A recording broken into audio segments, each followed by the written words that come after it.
VP Harris, presidential candidate Harris, is on the cover of Time.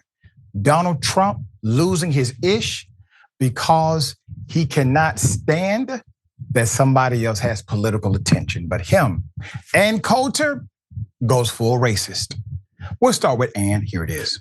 Well, I write about this a little bit in my book, Mugged, about racial demagoguery, and also in Adios America about immigration. And that is, the important point he should have made is that the entire purpose of affirmative action, set-asides, civil rights laws that limit constitutional rights to freedom of contract, freedom of association, all of that was to make up for the legacy of slavery and Jim Crow.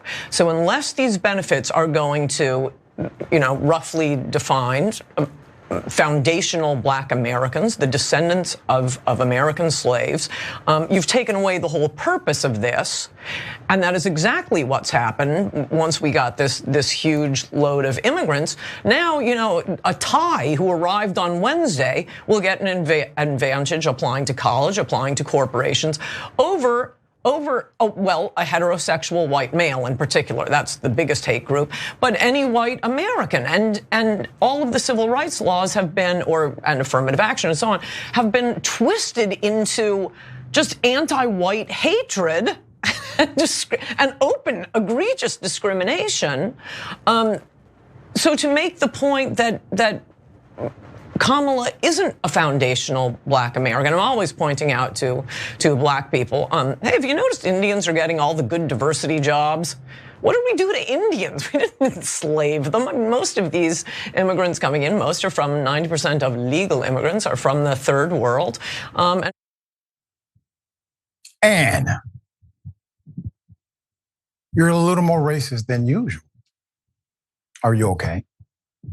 With millions watching and many people benefiting from this program called Indisputable, we just need 1% of the viewers to become a paid member so we can continue to bring this content to you.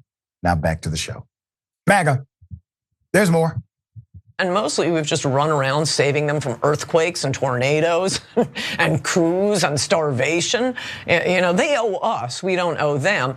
But to switch from the concept of integration and civil rights for Black Americans to this BS-y diversity, it's nothing but discrimination against white people. And that point should be made not just to, as I think Trump is always thinking, oh, he's gonna win the Black vote. He's not gonna win the Black vote. You ought to do things because they're the right thing to do, not because this is an appeal to Black people, like releasing criminals. He thinks he's gonna get the Black vote by being soft on crime. Anyway, not only to point out to Black Americans that their history is being stolen by immigrants, but to remind white Americans that this whole diversity thing is just discrimination against them. You still want to vote for the Democrats? Okay, Ann. So no, Black history is not being stolen by immigrants. That would be Ron DeSantis out of Florida, who's attempting to steal, lie, and provide a false curriculum under the guise of patriotism, mandating teachers to teach a lie and then arresting them if they do not agree. And other states have passed similar legislation, all of them Republican-led states. So those are the guys that are trying to steal the story, the legacy, the individuals who deny reparations for Black people are Republicans overall. Additionally, conflating arguments in order to prove a point that white men are getting the short end of the stick is not a good argument. But Ann, since you have posted, I challenge you to come on Indisputable, come to the bullpen, have an open debate about it.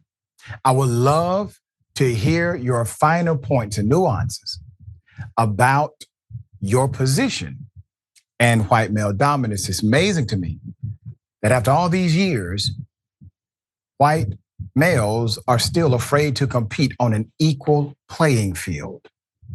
You see, affirmative action, which by the way, you guys have done away with and wanted to for many years.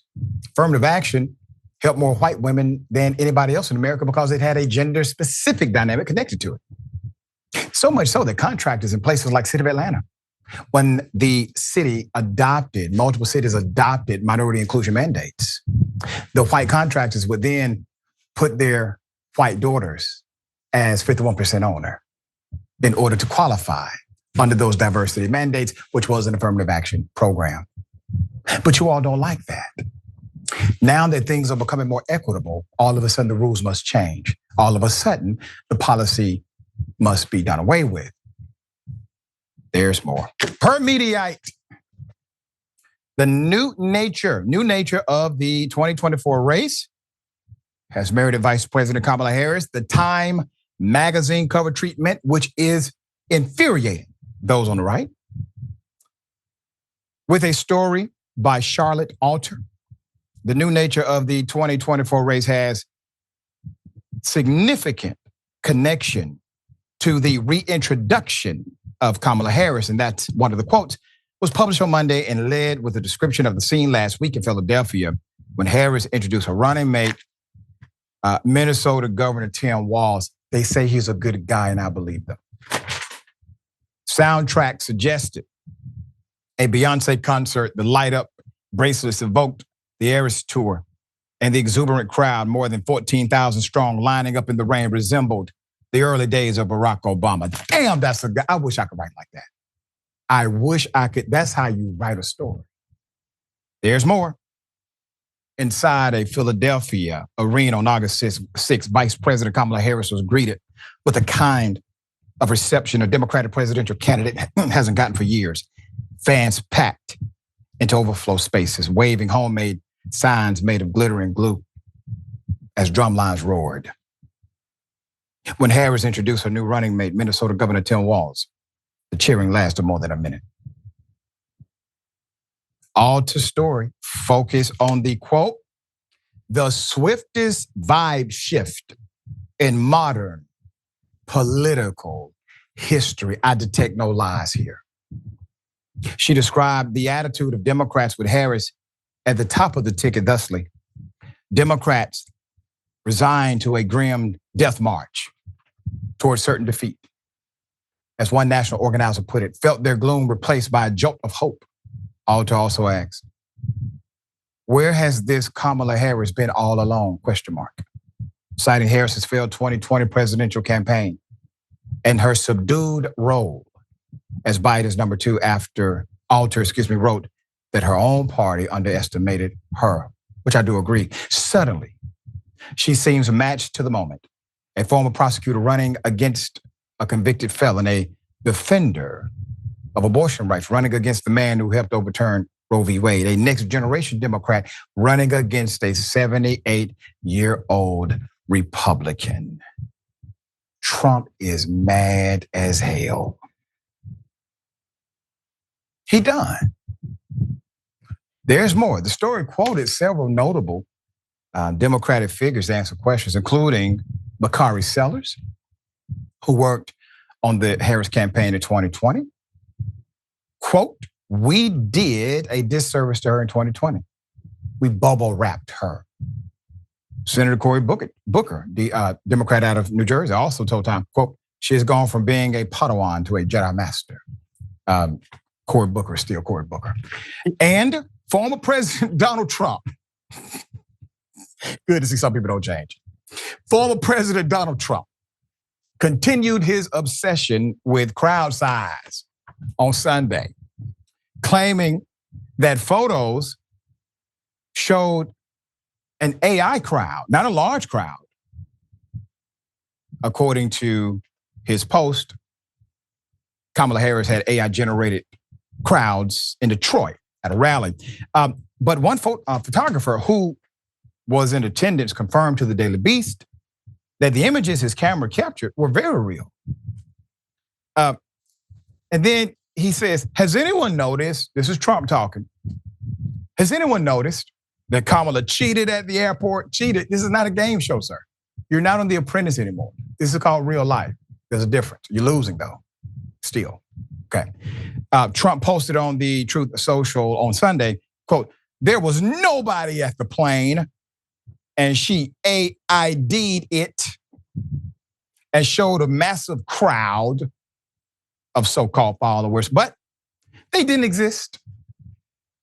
She was turned in by a maintenance worker at the airport when he noticed the fake crowd picture, but there was nobody there.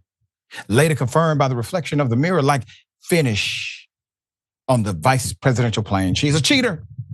She had nobody waiting, and the crowd looked like 10,000 people. Same thing is happening with the fake crowds at her speeches.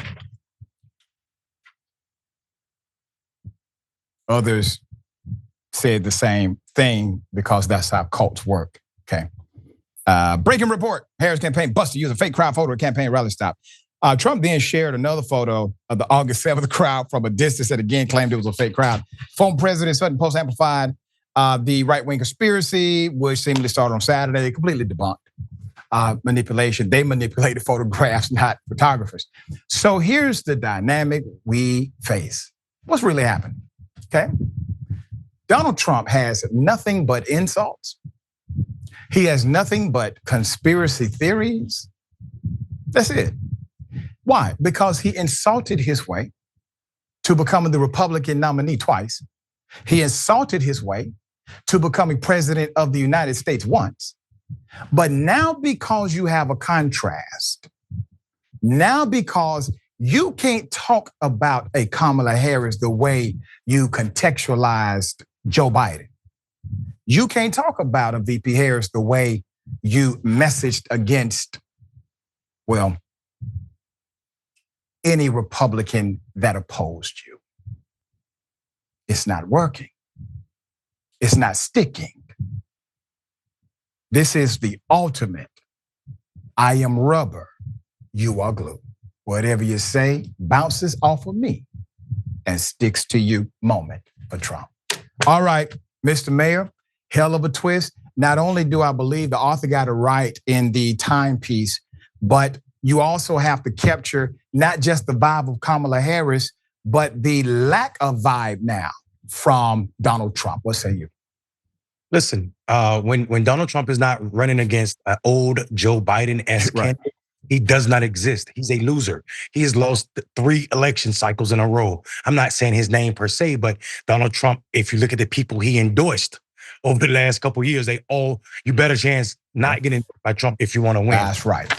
Let me jump back to the beginning of our story, brother, because that Ann Coulter was disgusting to me. Yes. Like not in the way that she's not always disgusting, but something about her story was not sincere. The idea that she's saying to people on C-SPAN, she's saying to people that the reason for affirmative action and all of these other civil rights laws was to make up for Jim Crow and also slavery. Here's my problem, and here's why we know she's not being sincere.